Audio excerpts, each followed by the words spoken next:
Hi everyone, welcome to the weekly history history club podcast. So getting used to that. We are back with another episode, and we have a special guest, but I'll let Campbell introduce him. Yes. So we're back. We're very excited to be back. I think it's been a pretty good first week, Colin. Right? Wouldn't you say? I think so. Yeah, I think we're really locked back in, and so as we've been locking back in, we're excited to get members of the history club and people in the history That is department. not affiliated. No, not any specific history club. It's just, again, the image in our mind of a history club. Exactly. People who would, in theory, be associated with it. There's no university. Don't look at the mug. Hey, don't flame us. And we're not on university property. Don't drop it, because if we bloody shirt. If we break it, No. No, UML stands for Ultimate Mega Libel History Club. Library. I thought it was the University of Mother-in-Laws. United Manchester Library. What about Lies? Ultimate Major Lies. I think History Club. Well, you are British, so we can do United Manchester Library. Yeah, let's go with that one. Okay, so great. So that's the United Manchester Library History Club. So we're not associated with any university. We would not film on university property. But if we did, this is what the podcast might look like. So great first week. Yes, happy to be back. I think so. And so we're happy to have our first guest on, and hopefully have many more guests in the coming weeks. But we had to pick someone special to start.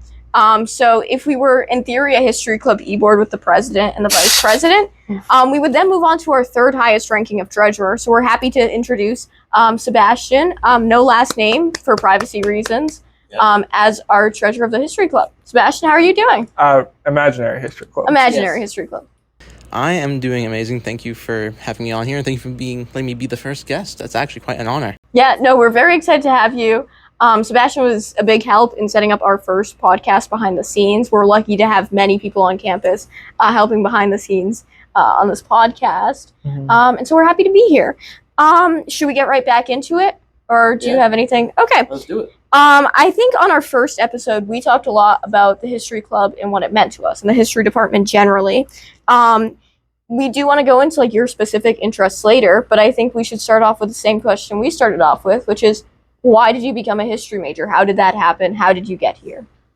All right, so for me, I was not a history major when I started out here. I was a music major for one day. I took a class where if you missed more than 2 classes, you would drop a letter grade every single time you missed after that, which scared the crap out of me, and decided that wasn't worth my time or the stress, and went to my passion, which has been history since middle school, when I was first introduced to the idea that the past can shape our future and that you can be a part of it. That's awesome. And so, actually, we talked about this recently, about this class and your attendance policy. And I believe there's also a homework policy that's worth sharing. Yes, there is. So the homework policy on this is insane. I've never seen anything like it. If you miss, I think, more than 2 homework assignments, you get a 0 for the entire homework portion of your grade. That's insane. Yep, it is. It's a bit, I wouldn't say it's old school. It's just crazy. It's almost, it makes it harder for you to pass the class. Now, can you say that this one class or one experience was the sole reason behind the transfer? I wouldn't say it's the sole reason. I think it's about 95% of it. I knew going into this that the music major is a very competitive major where we are, especially in the place we live. It's a very prominent thing. And we live in a great place for music education and the growth of music. I mean, Massachusetts has been the home of amazing musicians over the years. If we were based in Massachusetts. Exactly. But there was other stuff of realizing that I wanted to make my college experience fun, and I wanted to look back on it and say I enjoyed my time, and I don't think I could do that under those circumstances. That's awesome. And do you think, not to jump back into this big idea, but do you think you've accomplished that in some ways in the past, your years as a history major? Yeah, I think on an overarching theme I have. It was a rough start trying to get into it. Being an introvert is very difficult in college, especially when like the whole thing is about meeting new people. Yeah. Do you think that coming to school with, especially during COVID with online classes kind of helped that? Or do you think it made it worse? I would argue it made it worse because the COVID pandemic essentially got rid of the feeling of being a freshman in college is when you meet the most people then. When you're doing it online and everyone is just a blank square with their name on it, you're not connecting with them. You're not learning about them. You can't make assumptions about them. You can't understand their body language. You're not, seeing them for humans. You're just seeing them as names on a screen. So I think, the class of, like the COVID class and the class after it kind of got screwed, and it made it worse for if you're introverted and you started off in COVID like that, it kind of set you back a few years and you had to kind of do all the freshman activities as a senior. Yeah. That's a really, really good point. And I think last podcast we talked about how for us, we kind of had a class where it kind of felt like we kind of clicked with a group and we fit into a group after maybe a freshman year where we didn't know a lot of people on campus or didn't really have our group. You weren't in that methods class. You took methods at a different point. But was there a point in college that kind of sticks out to you as like, oh, this is cool, this is fun, I found my people and I found my group? Yeah, I think I had two of them. I think the first one was I took a class on Africa, and I made the mistake of sitting in the front row. And I would call sitting in the front row with this professor the splash zone. You got picked on. You were the center of attention if things were happening. And what made it good though was the people who sat next to me were this cohort. There was this cohort that traveled around with classes. I saw that and said I want to be a part of that. And then I think the second one was I found a professor that I have taken a class with for every semester, I think, for a year and a half now. And it's made me think this is where I'm supposed to be. Yeah, that's great. Yeah, and I think that's fun not only to find like your friend group, but also kind of your academic, where you fit in and where you can kind of come back to as of like, I know this professor, I know this class, I know I'm going to have fun, and I know I'm going to enjoy history. And I think that's an important thing to have. Yeah. And something that we also talked about last time are like professors that like kind of like hit, not like a nerd, but like kind of hit something special to us. Yeah. And like that's kind of sounds like what you had, because usually if you do take, like a year and a half? Yeah. So that's like 3 semesters straight of taking class with the same professor. Like that means something. Like usually you take, I think it's our good friend Brendan who said in an online video for freshmen, take classes with professors you like. Yeah. And that seems like where you're at right now. It is, and this is the first semester I haven't taken a class with him because I've actually taken the class already that he's teaching this semester. But it was also one of the more eye-opening classes, and I'm just, even though I'm not taking one of his classes, I'm meeting him tomorrow, and we're going to be, have a weekly catch-up. So it grows to the point where once you take classes with these professors that you like, they become more of a mentor to you. Yeah. And I think that's definitely something that I see happening in the history major. When there's not a lot of us around, you tend to have more room to grow. I think that's really great. And I do think that's something that's special is kind of the personal relationships we're able to have with these professors where, especially like if there was a history department lobby where we could all hang out near their offices and potentially film a podcast. One of the beautiful things about that would be that even if you don't have a professor in class that semester, you're still seeing them regularly, you're still chatting. And that's how I think you're right, mentorships form, because you can have a class with a professor, but that doesn't make them your mentor. That just makes them a person who's educating you. But I think what you have is really special and different. So yeah, going off of that, you talked about this class was very impactful to you. Was that your favorite history class you've taken? Is there another one that jumps out that was just like super incredible? Ooh, that's a tough one. So the professor that I've essentially been a roadie for and a groupie for. Which is several, we should point out. Yes. Yes. There's a couple. Yeah. There's a couple. If it ain't broke, don't fix it. Yes. That's my philosophy with it. But this one in particular, he taught a class on the 1960s. And it was 1960s culture and politics. And I remember the first homework assignment I ever had in this class was to watch The Graduate. And that is one of my favorite movies. And that was that was the moment for me. And I think that's a really interesting thing, how history can kind of connect to pop culture like that. Is Yeah. that something, I know this professor, if he were to exist, that would be important to him. Is that something that's important to you in your classes? Is that something you I like? definitely think that it is important because pop culture and media is something that can bring generations together, right? And when you're in college where you have professors that are multiple generations ahead of you, and you are the younger generation, and the older generation wants to connect with you, what better way to do it than a song, or, if I really want to date myself, MTV. But stuff like that helps. It helps bridge a gap because there are things that that came out in the 1960s, 1950s that we all know, right? Like, for instance, I could use Elvis Presley as an example, right? That is something that can bridge that gap, and I think using that in the classroom definitely helps bring a more, kind of a bit more of a spark to the material. All right. Well, you kind of been hinting that like you are into like the music industry and stuff like that. Yes. So, what is your biggest music take? Hot take. Oh, my hottest take? Yeah. Ooh. I might get canceled for this one. Actually, wait. First, give me your 3 favorite bands or like solo artists. My 3 favorites: Queen, The Beatles, and Aerosmith. Okay. Really good lineup. Solid lineup. Now, what's this hot take gonna be then? Chappell Roan is overrated. Who? Oh. Chappell Roan. I don't know that. Oh my gosh. I am Double bullet to the heart. I am not familiar with the music industry. I played you Hot to Go. Remember in the car?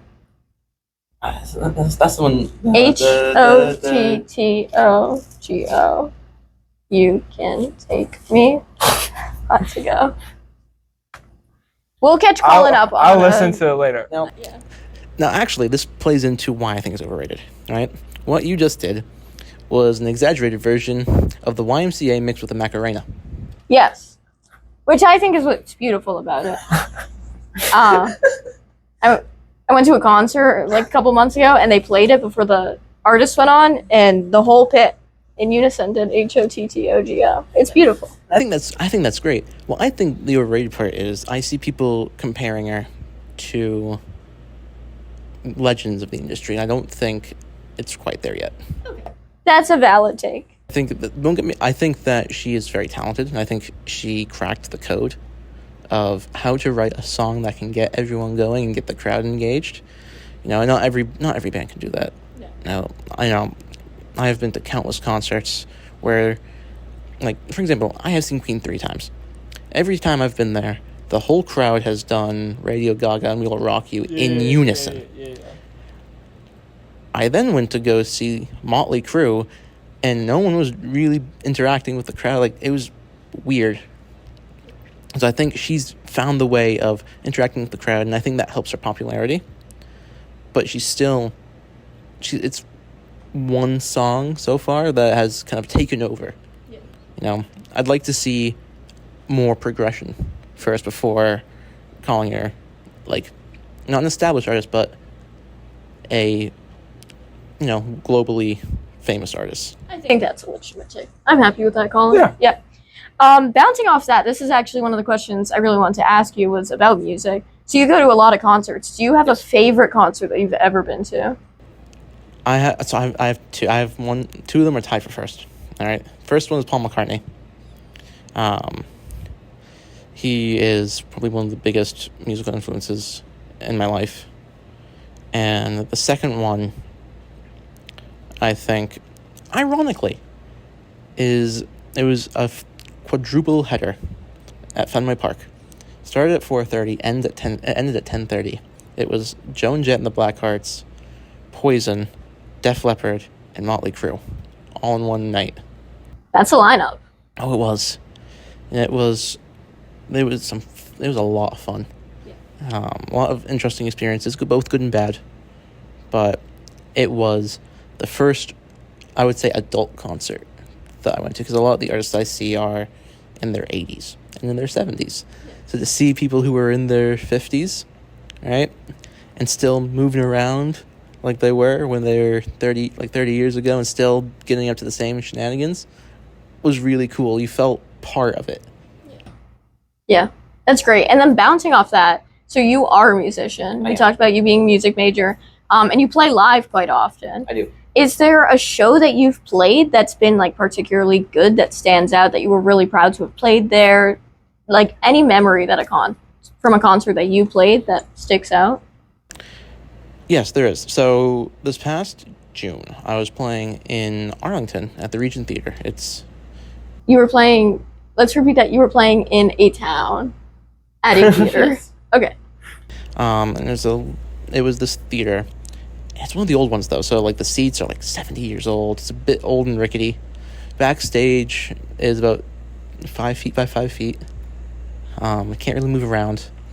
It's hot in there. But the stage is great. Lots of space to move around. And this all happened this happened in kind of like one set of the show. I had torn my meniscus a few months earlier. And then I re-tore it 2 weeks before the show. I then proceeded to plug in my bass. First song of the set, I decided to jump up onto the highest point of the stage, and as the beat dropped, I jumped off it and started playing. It looks very cool on camera. However, I have a photo of my face being in immense pain, and in the background you can see my friends laughing at me. Now that was my favorite moment, because I knew I looked cool, and I knew I sounded good, but I also knew what it cost me. Yeah. How did you feel the day after? I didn't walk. Okay. Yep, I couldn't. So this is a bit of an anecdote about this night. I had to play 90 minutes worth of music in a 2-hour show, right? So I was on for quite a while. I didn't get any breaks. It got to the point I had to sit down on the stage and start playing because I couldn't stand, the pain was too bad. Then I ran off stage for 5 minutes while there was an instrumental break I didn't have to play in, threw numbing cream on my knee, and ran back out. Wow, and he's still here to do the podcast. I know. How lucky are we? We got you at the right time before you Yeah. injure your knee again, doing something stupid. Mm-hmm. Yeah, I do have a question. So, being a musician and in the sense of instruments, like anything, not just like a rock band. This could go to like orchestra, didgeridoo if you wanted to. In your opinion, most underrated instrument and overrated instrument?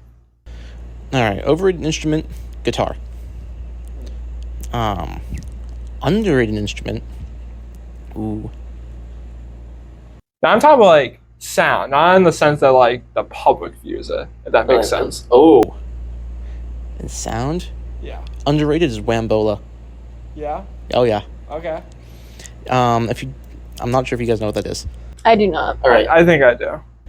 If you've ever watched South Park and you've listened to the song of the intro, that big there, Yeah. that's the Wambola. It's a giant stick with a string that you hit really hard, Oh. and you control the pitch with it, Yeah. and it's really fun, and it's unique, right? It makes one sound, does it very well. Yeah. No one knows what it is, but everyone likes it, and everyone knows that sound because of South Park. Mm-hmm. So overrated? That one's underrated. The overrated, I still go with guitar. Now, even as a guitarist, it's just, no matter who you are, you get to a point when you're playing guitar that everyone's already heard the sound, Yeah. right? There's a finite amount of things in the guitar world where you can make different sounds, right? You can say you're innovative with different sounds or different delays and effects. Chances are someone's already tried it, or a studio has already come up with it and you just haven't heard it yet. I think that's a separate problem with songwriting, but I definitely think that kind of hinders guitar. Yeah. And so, do you do original music? I have 2 albums on Spotify and a third one coming out in November. Yeah. So is that something you try to do in your music, incorporate a bunch of layers and different instruments, or are you kind of limited to what you can play and what you can't? That's the beautiful thing. That's the beautiful thing about music is you don't know, right? You can walk into so I was in the studio a few months ago, in a nice city, and I went to a famous studio where some of my favorite artists recorded, and they had gear that if you try and buy it on the marketplace would cost you 6 digits. I didn't plan on using any of it, but as you start recording, you hear it and you think, oh, this could be really cool. And it's very much, you can have a framework of it and you can say, I think I want to sound like A, but B might sound really cool once you try it. Yeah. Or C might come out of nowhere. Yeah. So there's definitely a framework of what I want to sound like, and there's definitely like a target, but I don't think I've ever gone in and said, I want to have A, B, C, and D done this way because that's the way I need it. Yeah. Because part of the recording process is just seeing how it sounds and not knowing what's going to come out, because the thing that you're playing in a practice room or in your basement, it's not going to sound the same if you're playing in a professional environment. Yeah. Is there a part of the process, whether that's songwriting, recording, or playing live, that is your favorite above all? Playing live. Easy. Easily. It's so much fun. I mean, the adrenaline rush I get from when you hear a crowd cheering because you've done something that sounds hard or is hard and everyone knows it's hard.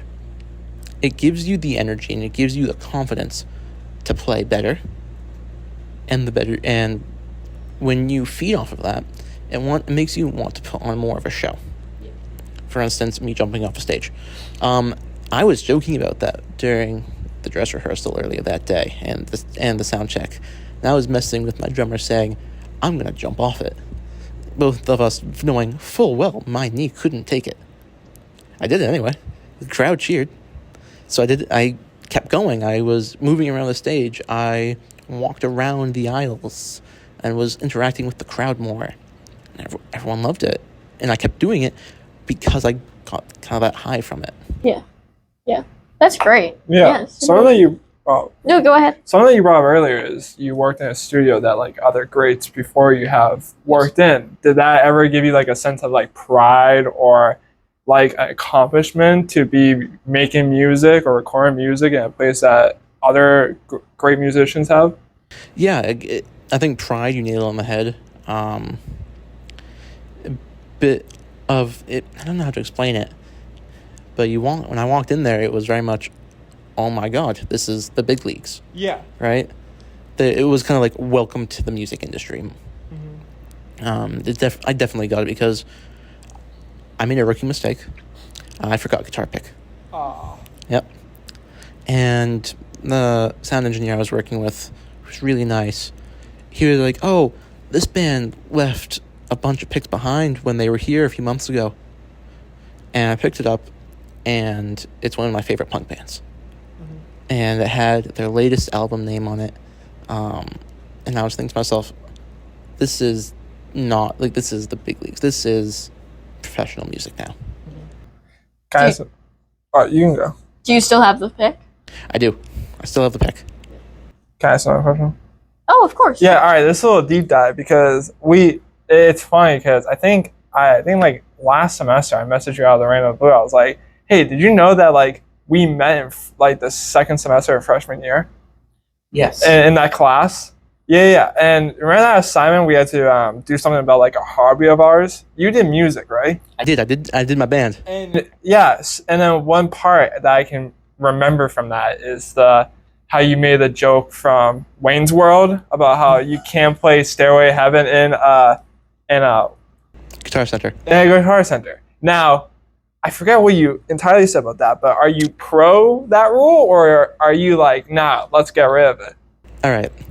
So fun fact, I did work at Guitar Center.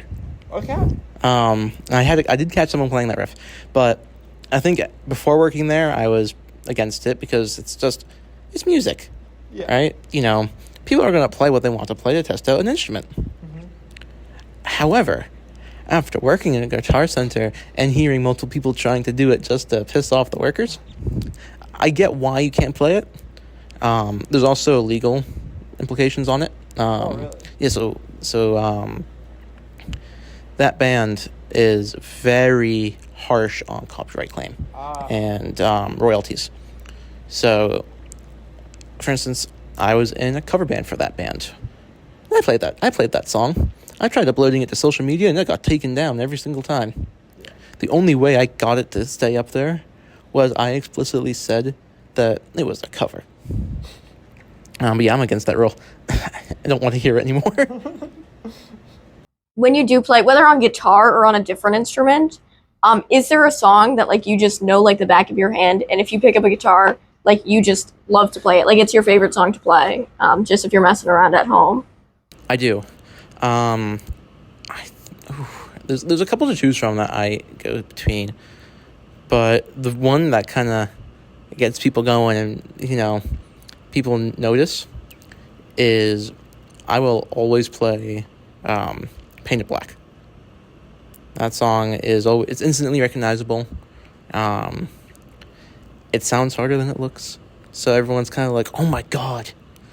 But yeah, it just puts a smile on my face because the song has so much history behind it. It has so much so much pop culture meaning that it's so much fun. You see, other bands cover it that are in the Hall of Fame for music, and you see them doing it live at the show, and then you're playing and you're like, okay, that song has a universal status, and no matter who you are, it's fun to play. Okay, so yeah, so you do music, but you're also in history, so of course, like one of the most predominant things that you would do after this is probably become a history teacher.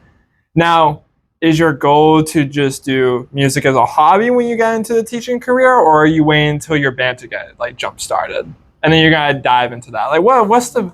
Because I feel like, as most of us history majors, you're very enthusiastic about being a teacher, but it also feels like you love doing music. So what's that? That is a loaded question. All right, so I'll start from the teaching side. So teaching is something that's always interested me. I definitely think I will be doing it in the future, whether it's hobby, like something I do adjunct to my own job, or it is my job. I think I will be teaching in some form at some level. But music-wise, I've had a couple opportunities already to progress, but unfortunately they didn't work out. Luckily, nothing on my side. And that's what's kind of kept me in the running. Yeah. Locally is I've been able to establish a professional side to it, and so it's not, my main band is not looking like just a bunch of guys playing in the garage of someone's house. Yeah. We've had offers to play with other people before. We know what we're doing. We have people going to school for music. You have like an identity. Yeah, we have an identity now. And I think that's the leading thing of me staying in it. But music I don't think will ever be the main thing in my life, because the risk reward's too high. Yeah. Like, I can't place a gamble on my life that way. Yeah, I understand. But like, if you do become go big into the music career, you can see this as like your first official interview. Yes, I can. Normally, I'm on the other side doing the interviews with the artists, so this has been interesting so far. Yeah. But yeah, fingers crossed something happens in the near future. Can we actually jump off that for a bit? So you were a radio host on the college radio station for quite a minute. Yes. Do you have a favorite interview moment? Do you have anything you learned along the way that you'd like to share with us? Like, do you want to talk about that experience briefly? Yeah, so the radio station I worked at was quite impressive, right?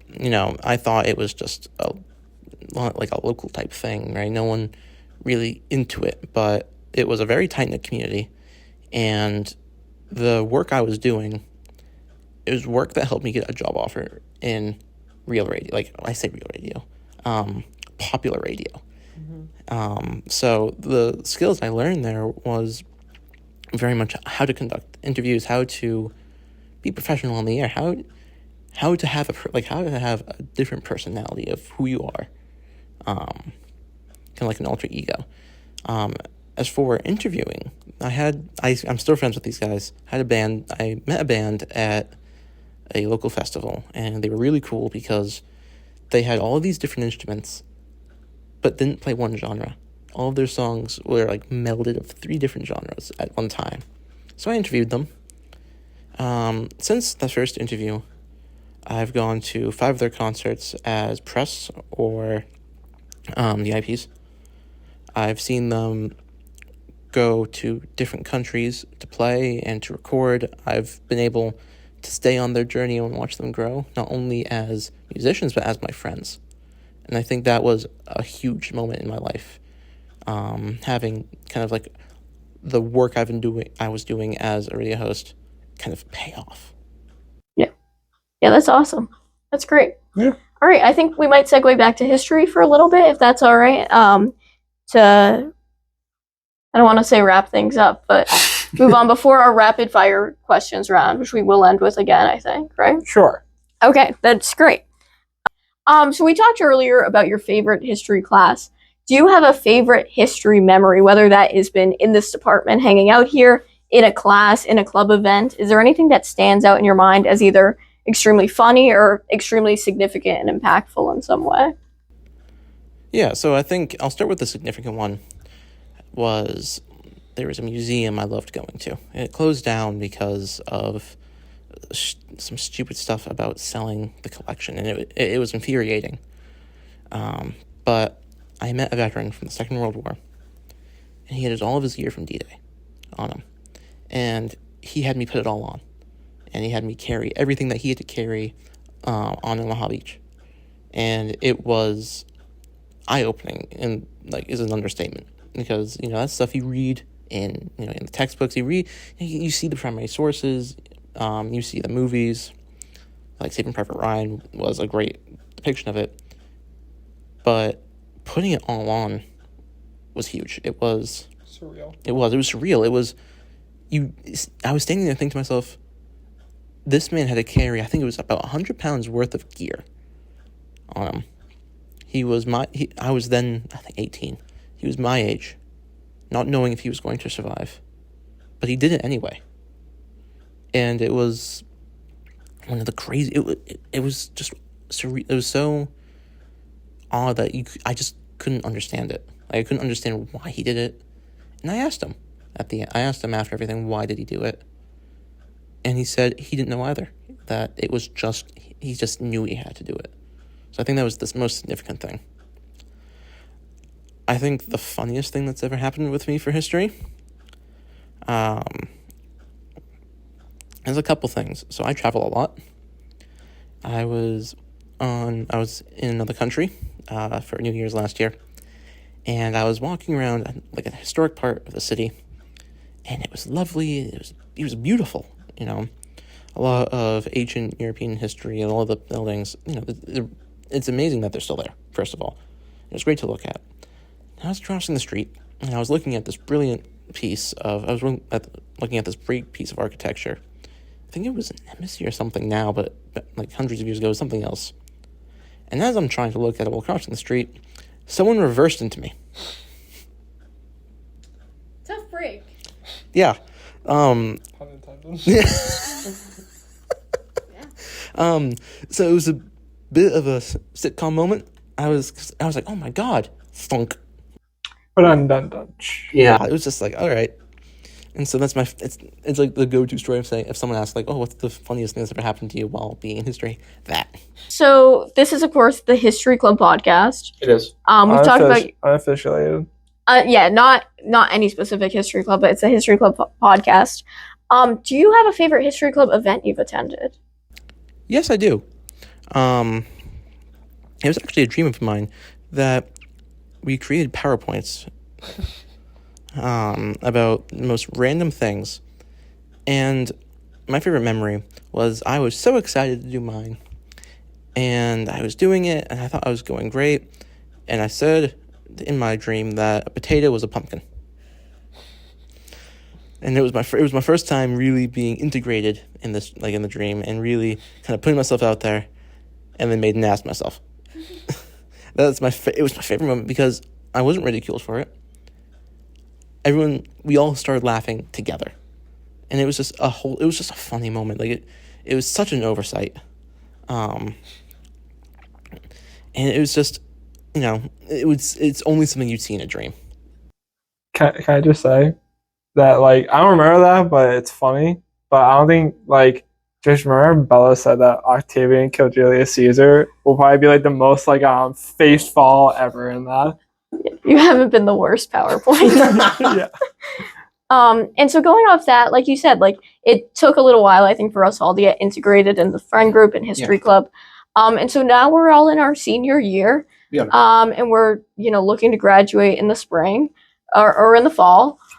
Is there anything you're looking forward to specifically this year, whether that's a class, a project, something that you're really pumped for? I'm looking forward to I don't know how to word this. I'm looking forward to the cohort I'm working with right now.